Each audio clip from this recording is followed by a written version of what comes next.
அனைவருக்கும் வணக்கம். முருகனின் அறுபடை வீடுகளில் இரண்டாவது படை வீடாக இருப்பது தான் திருச்செந்தூர் சுப்பிரமணிய சுவாமி கோவில். திருச்செந்தூர் சுப்பிரமணிய சுவாமி கோவிலில் நடக்கக்கூடிய பல அதிசயங்களை பற்றி தான் தெரிஞ்சுக்க போகிறோம். 5 கோவில்கள் மலையின் மேல் இருப்பதற்கும் திருச்செந்தூர் மட்டுமே கடற்கரையில் இருப்பதற்கு காரணம் என்ன அப்படிங்கிறத பற்றி தெரிஞ்சுக்கலாம். வீடியோவை கடைசி வரைக்கும் ஸ்கிப் பண்ணாமல் பாருங்கள். நம்ம சேனலை நீங்கள் இன்னும் சப்ஸ்கிரைப் பண்ணலைன்னா மறக்காமல் சப்ஸ்கிரைப் பண்ணிவிடுங்க. உங்களுக்கு முருகப்பெருமான் பிடிக்கும் அப்படின்னா முருகனுக்கு அரோகரா அப்படின்னு சொல்லிட்டு மறக்காமல் கமெண்ட் பண்ணுங்கள். வாங்க வீடியோக்குள்ளே போகலாம். முருகனின் அறுபடை வீடுகளில் இரண்டாவது படை வீடாக இருப்பது திருச்செந்தூர். சூரபத்மனை வென்றதன் நினைவாக இங்கு இருக்கக்கூடிய ஆலயம் 2000 ஆண்டுகள் பழமை வாய்ந்ததாக சொல்லப்படுது. முருகனின் இந்த படை வீட்டை சிலப்பதிகாரம் திருச்சீர் அலைவாய் என்று அழைக்கப்படுவதாகவும் சொல்லப்படுது. அலைகள் விளையாடும் அங்க கடற்கரையில் திருச்செந்தூர் அமைந்திருப்பதால அலைவாய் என்ற பெயரில் அழைக்கப்பட்டிருக்கு.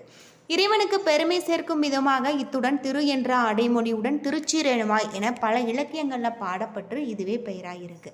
அத்தோடு அலைவாய்ச்சேரல், வெற்றி நகர், சிந்துபுரம் என பல பெயர்களையும் அழைக்கப்பட்டிருக்கு. இந்த கோவிலை காக்கும் வீரவாகு தேவரின் பெயரால் வீரவாகு பட்டினம் என அழைக்கப்பட்டிருக்கு. அது மட்டும் இல்லாமல் கடுந்தவம் புரிந்து வரங்களை பெற்ற சூரபத்மன் தேவர்களை துன்புறுத்தினான்.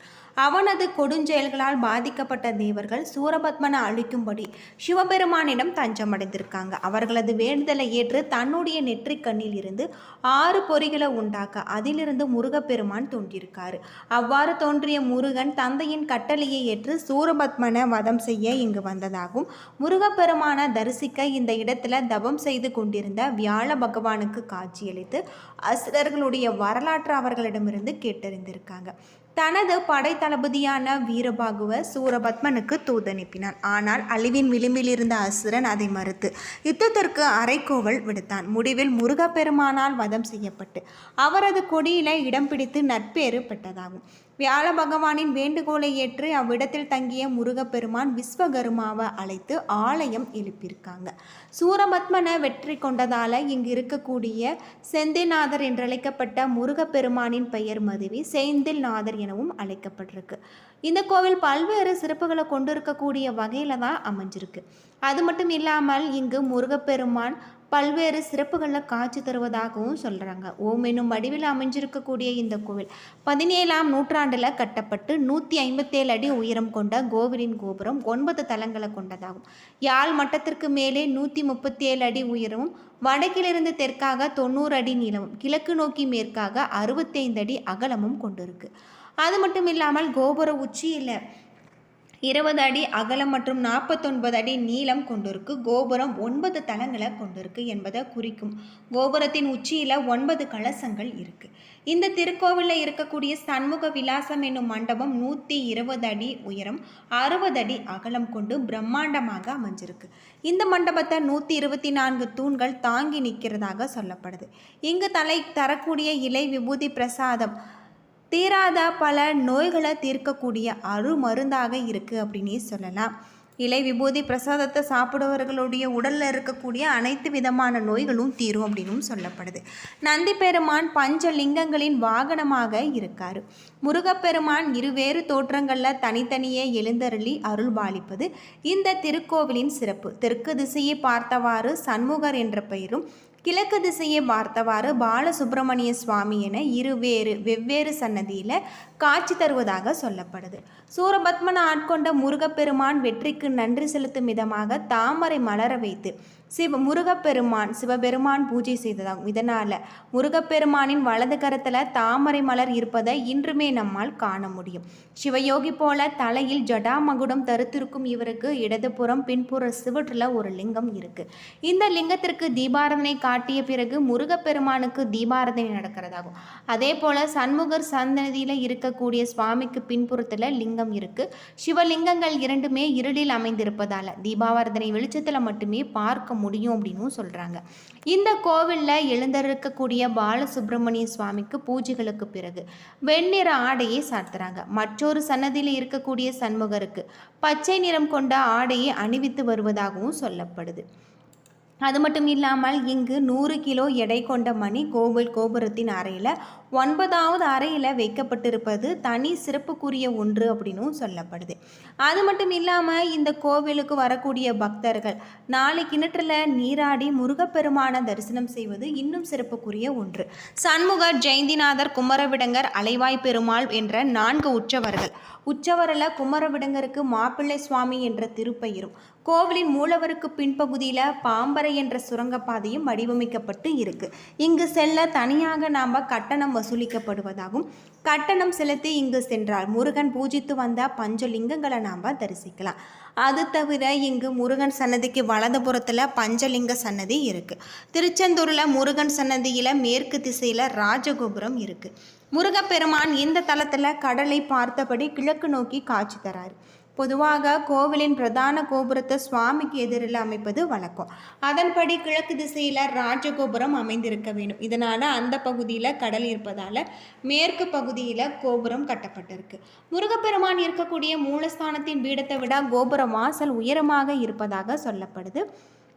அது மட்டும் இல்லாமல் இங்கு உயரமாக இருப்பதால் திறக்கப்படாமல் எப்பொழுதுமே அடைக்கப்பட்டு இருக்கும். சூரசம்ஹாரம் முடிந்த பிறகு நடக்கும் முருகன் தெய்வானை திருக்கல்யாணத்தின் நள்ளிரவில் ஒரு நாள் மட்டுமே இங்கு நடை திறக்கப்படுவதாகவும் சொல்லப்படுது. திருக்கல்யாணத்தின் போது நள்ளிரவில் ஒரு நாள் மட்டும் இந்த ராஜகோபுரம் திறக்கப்படும். சர்க்கரை பொங்கல், கற்கண்டு, தினைமாவு, பொரி, வடை, அப்பம், பிட்டுமாவு, பால்கோவா, பருப்பு கஞ்சி, தோசை, தேன்குடல், அதிரசம் போன்றவை இங்கு உணவாக முருகப்பெருமானுக்கு நைவேத்தியமாக செய்யப்படுது. பால், சுக்கு வெந்நீர் வைத்து இரவு நேரத்தில் பூஜை செய்வதாகும். உச்சிக்கால பூஜைகள் முடிந்த பிறகு ஒரு பாத்திரத்தில் பால் அன்னம் எடுத்துக்கொண்டு மோளத்தாளத்துடன் இங்கு செல்லக்கூடியதாகும். தினமும் நடைபெறும் இந்த பூஜையை கங்கா பூஜை என அழைக்கப்படுவதாக சொல்லப்படுது. ஆதி காலத்தில் இந்த திருத்தலம் மணற்குன்றுகளாக சூழப்பட்டதாக அமைஞ்சிருக்கு. கால ஓட்டத்தில் மணற்குன்றுகள் சிதைந்து பிரகாரமாக உருமாறி விட்டது. கோவிலின் கோபுரம் இடது பக்கத்தில் மணல்மேடு மதிலாக காட்சியளிக்கிறதாகும். இந்த கோவிலில் முருகப்பெருமான் ஆலயத்திற்கு வடதுபுறத்தில் வள்ளி குகை இருக்கு. குழந்தை பேறு வேண்டுவோர் இந்த குகைக்கு எதிரே இருக்கக்கூடிய சந்தன மலையில் தொட்டில் கட்டினார் குழந்தை பாக்கியம் கிடைக்கும் என்பது நம்பிக்கையாக இருக்கு. அது மட்டும் இல்லாமல் இந்த கோவிலில் 24 அடி ஆழத்தில் இருக்கக்கூடிய கிணறு 4 கிணறு.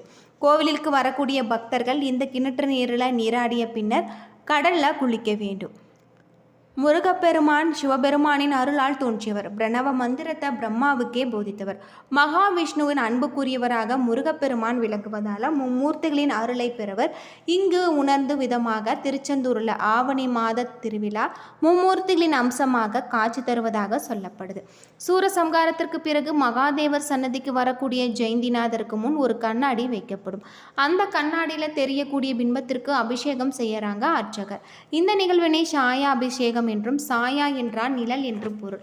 போரிலிருந்து திரும்பிய முருகனை குளிர்விக்கு செய்யும் பூஜையை முருகனே கண்டு மகிழ்ந்து குளிர்வதாக ஐதீகம்.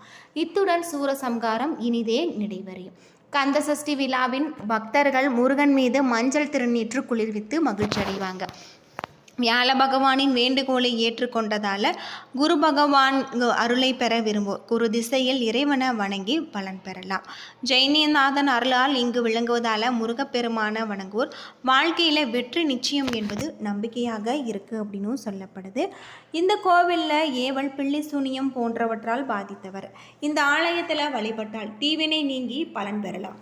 குழந்தை பேரின்றி தவிப்பவர்கள் இங்கு வந்து தபம் செய்து இந்த ஆலயத்தில் விரதமிருந்து முருகனை வழிபட்டார் குழந்தை பாக்கியம் கிடைக்கும் என்பது நம்பிக்கையாக இருக்குது அப்படின்னு சொல்லப்படுது.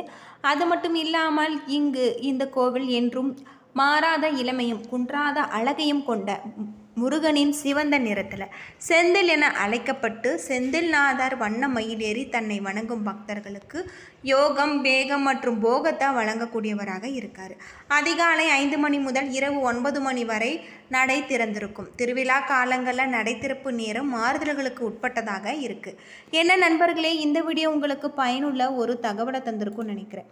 வீடியோ பிடிச்சிருந்தால் லைக் பண்ணுங்கள், ஷேர் பண்ணுங்கள், கமெண்ட் பண்ணுங்கள்.